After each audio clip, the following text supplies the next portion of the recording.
안녕하세요, 여러분. 네, 오늘 우리가 함께 이야기 나눌 주제는요. 사교육 없이도 초등학교 입학을 준비할 수 있을까에 관한 것입니다. 이 질문은요, 아마 지금 이 강의를 보시는 대부분의 부모님들께서 마음속에 깊이 자리하고 있는 고민일 겁니다. 그래서 오늘은요, 초등학교 입학을 준비하는 데 있어서 정말 중요하고 꼭 필요한 게 무엇인지 알려드리고요. 우리 많은 부모님들께서 걱정하고 계시는 초등전, 국어, 수학, 영어에 관해서도 그 준비 방법에 대한 오해를 허심탄회하게 풀어드리도록 하겠습니다. 네, 초등학교 입학을 위해서 필요하다고 생각하는 첫 번째 오해는요, 한글, 즉 국어입니다. 아마 많은 부모님들께서 초등 입학 준비라고 하면 제일 먼저 한글 공부를 떠올리실 건데요. 다른 집 애들은 책을 줄줄줄 읽는다던데 이렇게 불안해 하시면서요, 학습지를 시작하시거나 교재를 구입해서 집에서 직접 가르치기 시작하실 거예요. 그런데요, 우리 부모님들 성급하게 시작하시기 전에 초등학교 1학년 국어 교과서를 한번 잠깐만이라도 열어보시면 아마 깜짝 놀라실 거예요. 처음에 받침이 없는 너무도 쉬운 글자부터 시작하고 있거든요. 예를 들어 이런 글자들은 바나나, 고구마처럼 단순하면서도 반복 구조가 있는 낱말부터 배우게 됩니다. 우리 부모님들께서 걱정하시는 글자의 구성 원리나 음운 규칙 같은 복잡하고 어려운 내용은요, 1학년 1학기 교과서에는 찾아볼 수가 없고요. 훨씬 뒤에 아주 천천히 하나씩 등장합니다. 우리 친구들이 지금 해야 될 것은요, 아직은 지루하게 느껴지는 한글 교재를 풀게 하는 것보다 말과 글의 소리에 익숙해지는 경험이 필요하다는 거죠.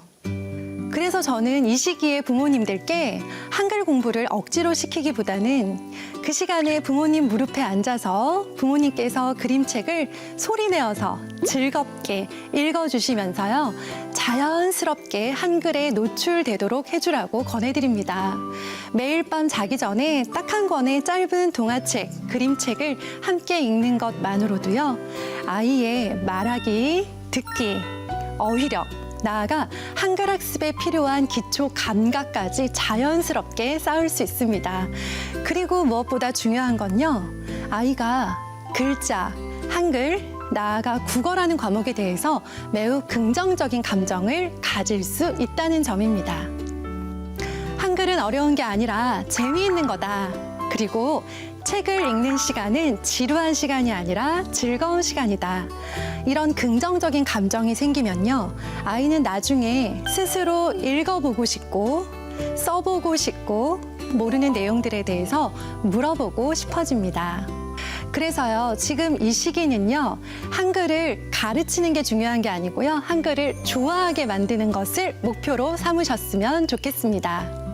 네, 우리 한글과 더불어 초등학교 입학을 위해 반드시 필요하다고 생각하는 과목, 그 두 번째 오해는 바로 수학입니다. 지금 주변에서는요, 수학 선행이라고 하는 단어가 정말 자주 들려오고 있는 게 현실입니다. 그래서 저는 초등학교 입학을 앞둔 부모님들께 이런 질문을 정말 많이 듣고 있습니다. 덧셈, 뺄셈 정도는 하고 가야 하지 않을까요?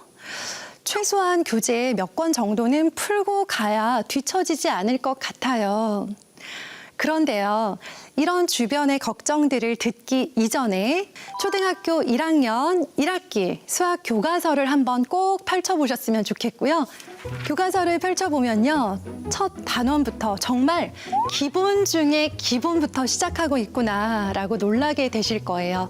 예를 들어 1부터 20까지의 숫자를 세어보고 많은 것과 적은 것을 비교하고 순서를 알아보는 수준 정도인데요. 그러니까 얼마나 정확하게 계산을 해내느냐가 아니라 수 자체를 감각적으로 익히는 데 초점을 두고 있다는 의미입니다. 이 시기에 지금 아이가 정확하게 계산해서 정답을 도출하는 것보다 중요한 건 수 개념 자체에 대한 그런 편안한 감각, 또 자연스러운 노출이 일어나야 되겠구나라고 하는 점입니다. 자, 그럼 우린 어떻게 이 방법들, 이 감각들을 우리 아이에게 익혀줄 수 있을까요? 우리 부모님들께서 입학 전에 생활 속에서, 가정 속에서 자연스럽게 수학과 관련된 내용들을 접하게 해주는 것을 추천드립니다. 예를 들어 볼게요. 우리 부모님들 아이들에게 매일 맛있는 간식 챙겨주시죠? 간식을 줄 때요. 엄마가 귤을 2개 더 주면 전체 귤은 몇 개가 될까? 하면서 아이가 수를 세어보고 더해보는 경험을 일상 속에서 기분 좋게 자연스럽게 접하게 해주는 거죠. 또 도형에 관해서도 그렇습니다. 정리할 때 우리 아이들이 그날 기준에 따라서 분류해보는 경험을 하면요. 정리가 아니라 놀이로 느껴지고요. 이것들이 나중에 실제로 초등학교에서 도형 단원을 배울 때 이 아이가 도형을 분류하는 기준이라는 것이 있다라는 점을 자연스러운 경험을 통해서 이미 익히게 되는 것입니다. 이 모든 것들이 다 생활 속 수학이고요. 수학의 경험이고요. 긍정적인 수학 정서를 만들어주는 부모님의 아주 큰 도움입니다.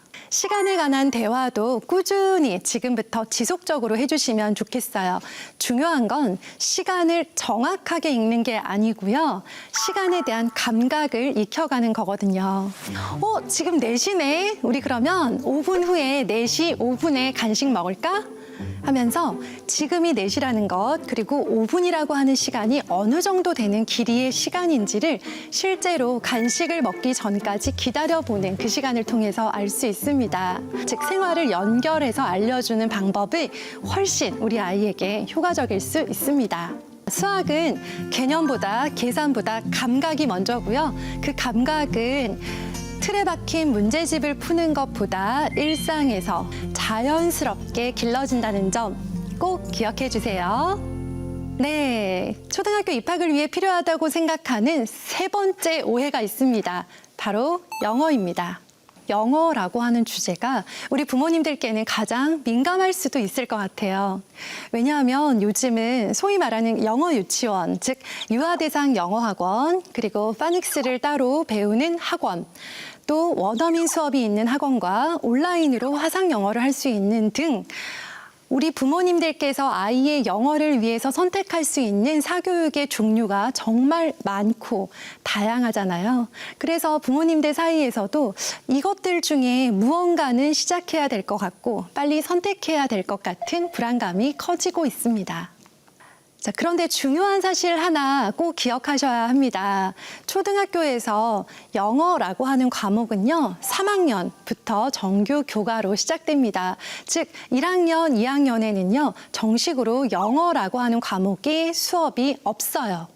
그리고 3학년에 처음으로 영어가 시작되는데요. 그 영어의 수준이 영어를 하나도 알지 못한다라는 전제하에 우리 아이들이 기초부터 차근차근 올라갈 수 있도록 Hello, Goodbye, How are you? 같은 그러한 기초 인사말과 표현 중심입니다.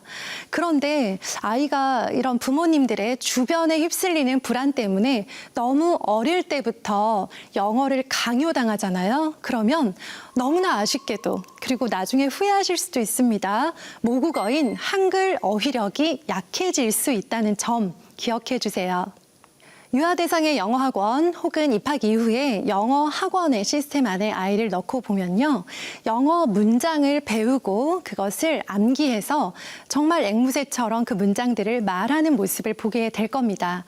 하지만 이 아이들이 그 말이 담고 있는 의미를 충분히 이해하지 못한 채 단순히 따라서 말하고 암기해서 말하는 훈련만 하고 있는 것일 수 있다는 점을 기억해 주세요. 언어라고 하는 건요, 단순히 소리를 흉내내는 게 아니잖아요. 그 사람이 가지고 있는 생각을 담아내는 그릇이 언어인데요.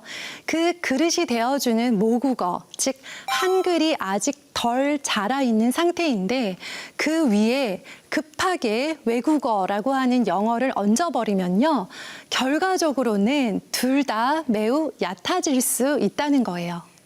그래서 저는 초등 입학 전에 영어를 위해서 노력을 한다면 어떤 노력을 해야 할까요? 라고 물어보시는 질문에 모국어 어휘력, 즉 한글이 잘 성장하고 있는지, 한글로 말하고 읽는 것에 큰 어려움이 없는지 그 표현력을 먼저 다지라고 말씀을 드리고 있습니다. 방법은 정말 간단합니다. 우리 부모님들께서 아이와 매일 나누는 일상 대화, 그리고 감정을 표현하는 놀이 같은 것들이 바로 중요한 방법이 될 수 있습니다. 이런 식으로 아이가 자기의 생각을 말할 수 있고 들을 수 있고 이해할 수 있는 힘을 갖게 되면요. 영어는 물론이고 영어를 비롯한 새로운 언어들을 배울 준비가 탄탄하게 되고 있는 거라고 생각하시면 됩니다. 말하자면요. 언어를 배우는 기초 체력을 지금 기르고 있는 단계라고 생각하시면 됩니다. 그러니까요, 지금 당장 서두르지 않으셔도 괜찮은 과목이 영어다라는 것 기억해 주세요. 자, 여기까지 국어, 수학, 영어에 대해서 알아봤는데요. 반드시 기억하셔야 할 마지막 한 가지가 있습니다. 바로 진짜 초등 준비는 교과 공부가 아니고요. 놀이와 생활 속에서 충분히 가능하고 이것이 필수적인 요소라는 점입니다. 그 모든 영역, 모든 과목의 밑바탕이 되는 건요. 결국 아이가 얼마나 건강하게 자유롭게 놀 수 있느냐, 그리고 스스로 자기의 생활을 관리할 수 있느냐를 결정짓는 생활력과 놀이력이거든요. 사실 요즘 주변 어디를 둘러봐도 공부, 학습 수준, 심지어는 공부머리라는 이야기도 정말 많이 하죠. 그런데요, 그 공부머리라고 하는 것의 뿌리가 어디서 시작하는지를 점검하셔야 돼요. 바로 아이가 놀이하는 힘, 또 본인의 생활을 감당하는 힘, 그곳이 바로 공부머리의 시작점입니다. 그렇기 때문에 지금 아이가 다니고 있는 어린이집 그리고 유치원에서 공통적으로 적용하고 있는 교육과정 알고 계시죠? 그렇습니다. 바로 누리과정인데요. 이 누리과정에서도요, 놀이뿐만 아니라 일상생활 등을 통한 배움을 매우 중요하게 여기고 있는데 이 놀이가 기본이 된 아이들이 나중에 학습에 자연스럽게 연결될 수 있다는 점을 알고 있기 때문에 그 점으로 기획된 그런 교육과정입니다. 그래서 놀이라는 것이요, 단순히 쉬는 시간이 아니라 아이가 좋아하는 걸 하고 있는 시간이 아니고요. 아이에게는 놀이가 세상이라고 하는 새로운 것을 배워가는 방식 그 자체랍니다. 그리고 생활 속에서 아이가 스스로 해보는 경험들, 예를 들어 양치질, 자기 물건 챙기기, 책가방 챙기기, 스스로 간식을 먹고 치우기 같은 것도요, 모두 다 자기 조절력과 자기 주도성으로 연결될 수밖에 없습니다. 그래서요, 강조드리고 싶어요. 공부를 급하게 시작하기 전에 생활을 먼저 익히자라는 점입니다. 너무 이른, 너무 빠른, 너무 많은 교과 공부는요, 오히려 아이를 일찍 지치게 만들어 버리고요. 반대로 생활 속에서 아이가 경험하고 있는 아주 작고 소중한 성공 경험들은요, 우리 아이의 내면을 단단하게 키워줄 수 있습니다. 자, 이렇게 오늘은 초등 입학을 앞둔 우리 아이들을 위해서 부모인 우리가 어떤 점들을 준비할 수 있을지에 대해서 함께 나누어 봤습니다. 초등 입학이라고 하는 큰 변화를 앞두고 가장 필요한 건 무엇보다 부모님들의 단단한 중심입니다. 사교육 없이도 복잡한 준비 없이도 아이가 쑥쑥 자라날 수 있는 바탕은 바로 우리 부모님들의 일상 안에 있습니다. 매일 들려주는 책 한 권, 같이 걷는 짧은 산책, 혼자 해보라고 지켜봐주는 그 짧은 순간들이 쌓여서요, 우리 아이를 학교로, 세상으로 데려다주는 아주 고마운 다리가 되어줄 겁니다. 우리 아이 잘 크고 있다, 괜찮다, 그리고 부모인 나도 충분히 잘하고 있다. 그렇게 부모인 우리 스스로를 다독여 주셨으면 좋겠습니다.